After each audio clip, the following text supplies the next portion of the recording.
Hello everyone, welcome back to my channel career study classes. आज के इस video में हम पढ़ने वाले हैं क्लास 12th का हिंदी अंतरा का चैप्टर 8 जो कि है पद, और इसके जो लेखक हैं वो हैं विद्यापति जी।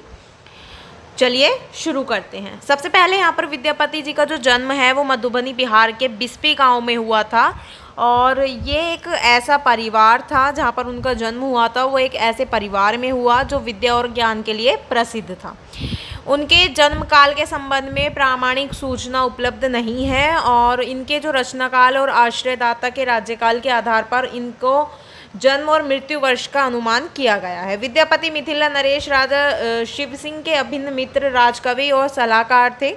विद्यापति बचपन से ही अत्यंत कुशाग्र बुद्धि और तर्कशील व्यक्ति थे, और साहित्य, संस्कृति, संगीत, ज्योतिष, इतिहास, दर्शन, न्याय, भूगोल आदि के वे प्रकांड पंडित थे। उन्होंने संस्कृत, अवहट, अपभ्रंश और मैथिली 3 भाषाओं में रचनाएं की। इसके अतिरिक्त इन्हें और भी कई भाषाओं और उपभाषाओं का ज्ञान था। यह आदिकाल और भक्तिकाल के संधि कवि कहे जाते थे, और इनकी जो कीर्ति लता और कीर्ति पताका जैसी रचनाएं हैं उन पर दरबारी संस्कृति और अपभ्रंश काव्य परंपरा का प्रभाव है। तो इनकी पदावली के गीतों में भक्ति और श्रृंगार की गूंज है। विद्यापति की पदावली ही उनके यश का मुख्य आधार है, और वे हिंदी साहित्य के मध्यकाल के पहले ऐसे कवि हैं जिनकी पदावली में जन भाषा में जन संस्कृति की अभिव्यक्ति हुई है।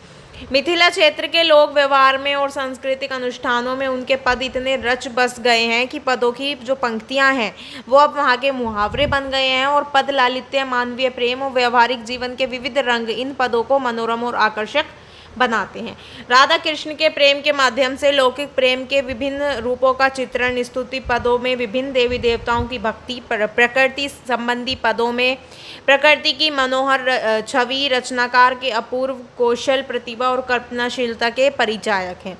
इनके पदों में प्रेम और सौंदर्य की अनुभूति की जैसी निश्चल और प्रगाढ़ अभिव्यक्ति हुई है, और वह अन्यत्र दुर्लभ है। इनकी महत्वपूर्ण कृतियां हैं कीर्तिलता, कीर्ति पताका, पुरुष परीक्षा, भू परिक्रमा, लिखनावली और पदावली। यहाँ पर जो हमें चैप्टर दिया गया है उसमें हमें विद्यापति के 3 पद दिए गए हैं, और पहले में विरणी के हृदय के उद्गारों को प्रकट करते हुए उन्होंने अपने जो अत्यंत दुखी और कातर हैं वो बताए हैं। ठीक है, उनका जो हृदय है वो प्रीतम द्वारा हर लिया गया है, और प्रीतम गोकुल छोड़कर मधुपुर जा बसी हैं।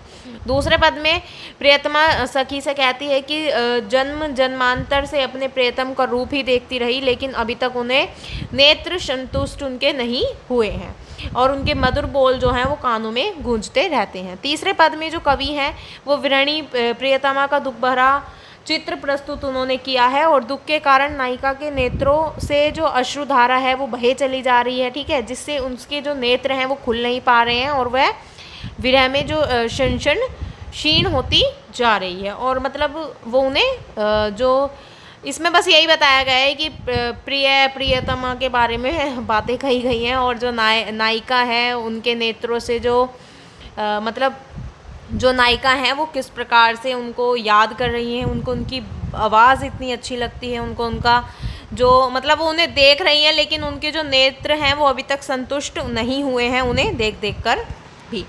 अब हम आते हैं यहाँ पर चैप्टर पर पद। यहाँ पर हमें कुछ पंक्तियाँ दी गई हैं। के पतिया लय जाएत रे मोरा पियतम पास, हिये नहीं सहे आसहा दुख रे भेल साओन मास। एक सरी भवन पिया बिनु रे मोही रहलो ना जाए, सखी अनकर दुख दारुन रे जग के पति आए। मोर मन हरिहर लय गेल रे अपनो मन गेल, गोकुल तेजी मधुपुर बसरे कन अपजस लेल। विद्यापति कवि गाओल रे धनी धरु मन आस, आओत तोर मन भावन रे एही कार्तिक मास। इन पंक्तियों में जो कवि हैं वो बताते हैं, मतलब वो कहना चाहते हैं कि जो मतलब विरहिणी है, ठीक है, विरहिणी जो है वो राधा है, वो कहती हैं कि हे सखी, मेरे प्रियतम के पास कौन मेरा पत्र लेकर जाएगा। सावन का महीना आ गया है, अब तो मेरा हृदय यह आसह दुख नहीं सह सकता। प्रिय के बिना सूने घर में मुझसे एकाकी रहा नहीं जाता। यानी कि अब मैं और ज़्यादा दुख, जो प्रियतम से दूर रहने का जो दुख है, मैं अब वो और ज़्यादा नहीं सह सकती, और मेरे बिना मतलब प्रिय के बिना जो ये घर है वो भी अब सूना सूना लगता है। हे सखी, दूसरे के कठोर दुख का भी संसार में कौन विश्वास कर सकता है। श्री कृष्ण मेरे मन को हर कर ले गए हैं और उनका अपना मन भी उनके साथ चला गया है, अर्थात उनका ध्यान मेरी ओर नहीं रहा। वे गोकुल को छोड़कर मथुरा में बसने लगे हैं। इस प्रकार उन्होंने कितना ही अपयश ले लिया है। विद्यापति कहते हैं कि हे सुंदरी, प्रिय के आने की आशा रखो, इसी कार्तिक मास में तुम्हारे प्राणेश्वर आ जाएंगी। नेक्स्ट पर आते हैं।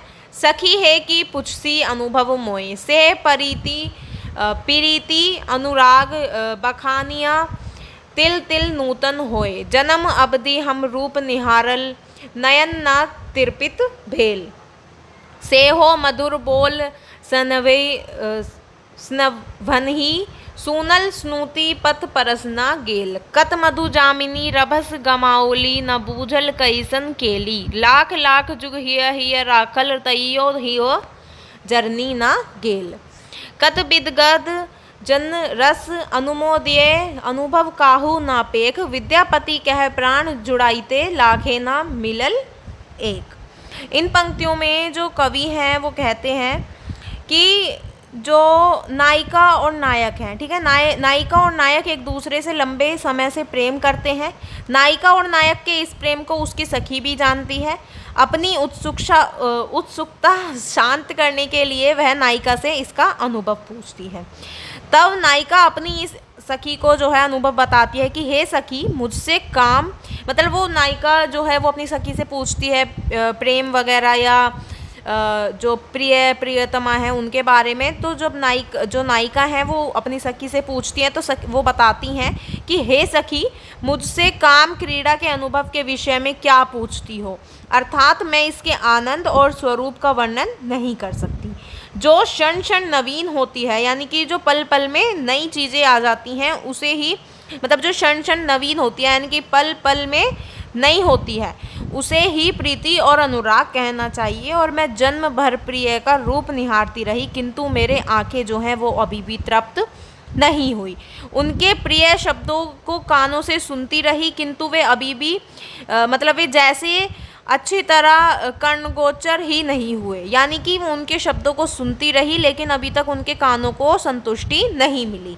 मधुर मिलन की कितनी रातें रती, क्रीड़ा में बता दी, फिर भी यह नहीं जान पाई कि काम क्रीड़ा कैसी होती है। चिरकाल तक उनके हृदय को अपने हृदय में रखा, फिर भी हृदय नहीं जुड़ाया। मेरी बात ही क्या, कितने रसिक जनों ने इसका उपभोग किया, किंतु इसका पूर्ण अनुभव किसी को नहीं हुआ। विद्यापति कवि कहते हैं कि अब तुम्हारे प्राण अवश्य शीतल होंगे, क्योंकि लाखों में कृष्ण के समान एक भी रसिक नहीं मिला, अर्थात प्रेमानुभूति की जलन ज्यों की ज्यों बनी रही। नेक्स्ट पर आते हैं।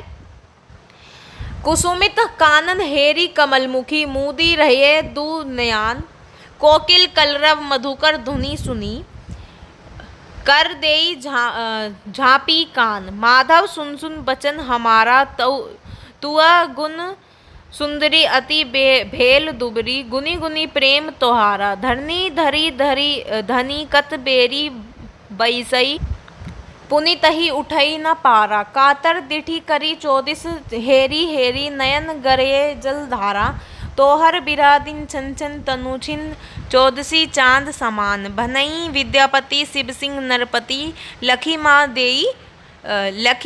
आदेई रमान।